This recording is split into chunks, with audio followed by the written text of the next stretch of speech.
Assalamualaikum warahmatullahi wabarakatuh. Yang saya hormati Bapak Ibu Dewan Juri dari Blida Jawa Tengah.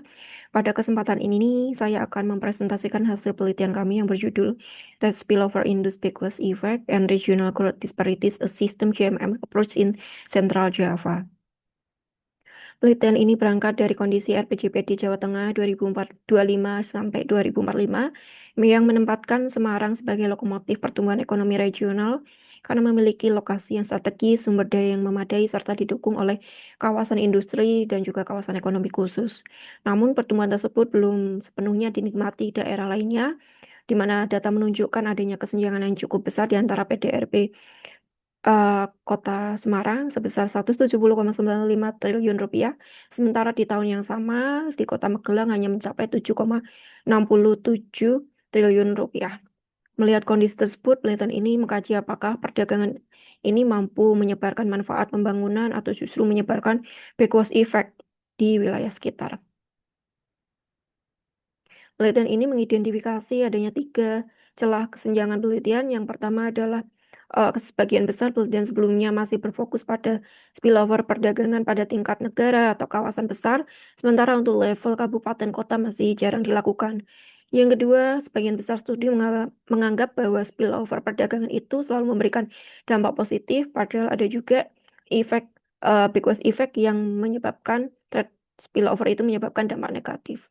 Yang ketiga, penelitian sebelumnya masih banyak menggunakan panel statis, sementara untuk yang panel dynamic masih jarang dilakukan.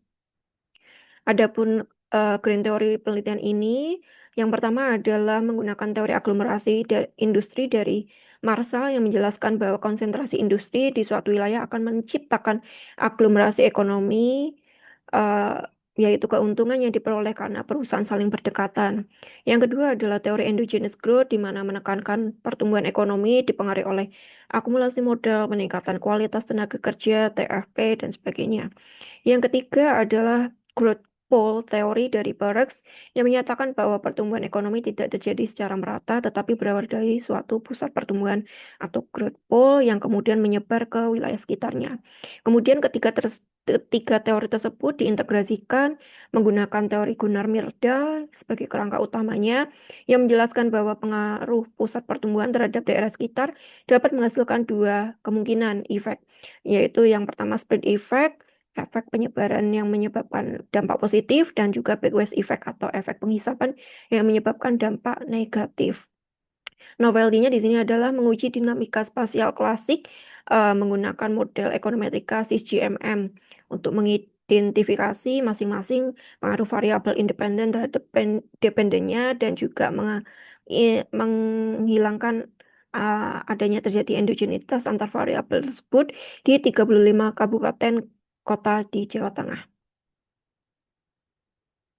Data yang digunakan di sini 35 kabupaten kota di Jawa Tengah dengan tahun 2011 hingga 2024 dengan metode SysGMM, variabelnya ada PDRB, PMTP, Educated Worker, Uneducated Worker, TFP, atau Total Factor Productivity Growth, dan Trade Spillover. Penelitian ini mengambil model SysGMM karena berdasarkan hasil lag variabel dependennya di sini berada di antara nilai lag dari fixed effect maupun PLS-nya, sehingga model ini mengambil model SysGMM sebagai model yang terbaik. Hasil estimasi model SysGMM menunjukkan bahwa adanya persistensi PDRB yang cukup sangat tinggi, sementara PMTB berpengaruh positif dan signifikan terhadap pertumbuhan ekonomi baik dalam jangka pendek maupun jangka panjang. Selain itu, tenaga kerja berpendidikan maupun tidak berpendidikan, educated maupun uneducated worker, sama-sama berkontribusi positif terhadap PDRB, sementara untuk TFP dan trade spillover tidak signifikan untuk mempengaruhi pertumbuhan ekonominya. Hal ini mengindikasikan bahwa adopsi teknologi dan manfaat perdagangan belum mampu mendorong pertumbuhan ekonomi secara konsisten setelah mengendalikan masalah endogenitas.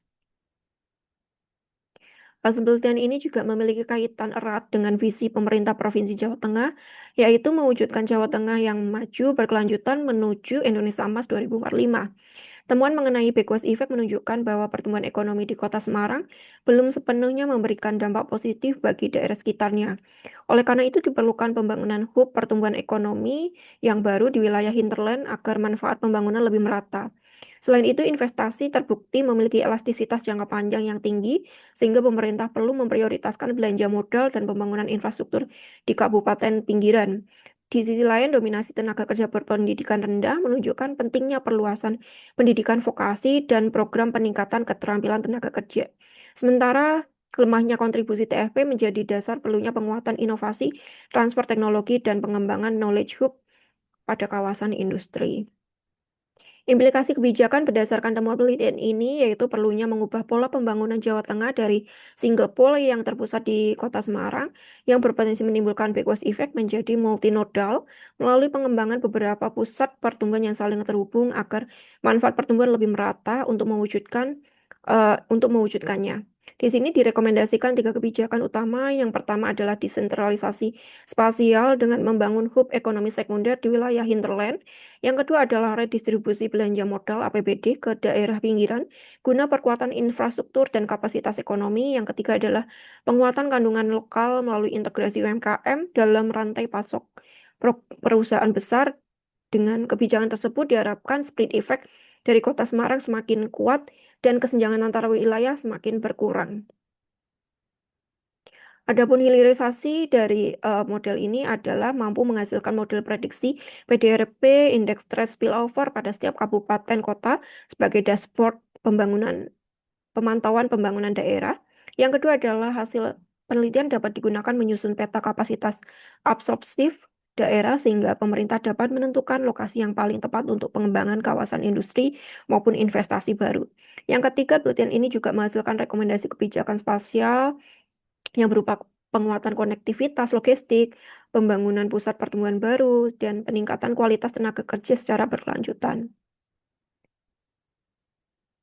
Plan ini membuka peluang kesempatan pada penelitian selanjutnya dapat memperluas cakupan wilayah di luar Jawa Tengah maupun sampai Bali.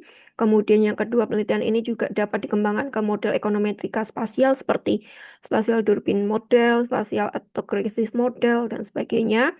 Yang ketiga, penelitian selanjutnya dapat menambah variabel ekonomi digital, konektivitas logistik sebagai faktor yang mempengaruhi spillover. Dan ini adalah beberapa limitasi penelitian saya juga. Kemudian penelitian ini tidak hanya berkaitan dengan pertumbuhan ekonomi, tetapi juga memiliki implikasi terhadap kesejahteraan masyarakat dan keberlanjutan lingkungan. Apabila pembangunan dapat diarahkan secara lebih merata melalui pengembangan hub pertumbuhan baru, maka kesempatan kerja di wilayah pinggiran akan meningkat dan kesenjangan pendapatan antar wilayah dapat ditekan. Dari sisi lingkungan, pengembangan pusat pertumbuhan di Kota Semarang berpotensi mengurangi tekanan urbanisasi, kemacetan, emisi, transportasi, dan sebagainya.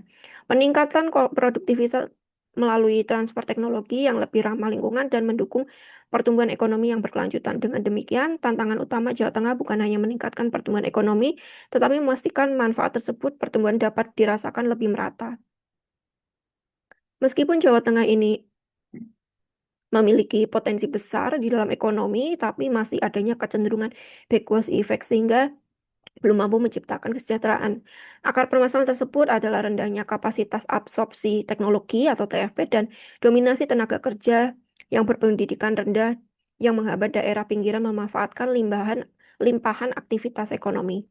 Oleh karena itu, pemerintah perlu mengubah strategi pembangunan dari single pole menjadi multinodal dengan mengarahkan PMTB ke wilayah hinterland serta memperkuat kemitraan rantai pasok, sehingga diharapkan menciptakan spread effect dan mewujudkan Jawa Tengah yang kompetitif dan inklusif menuju tahun 2045.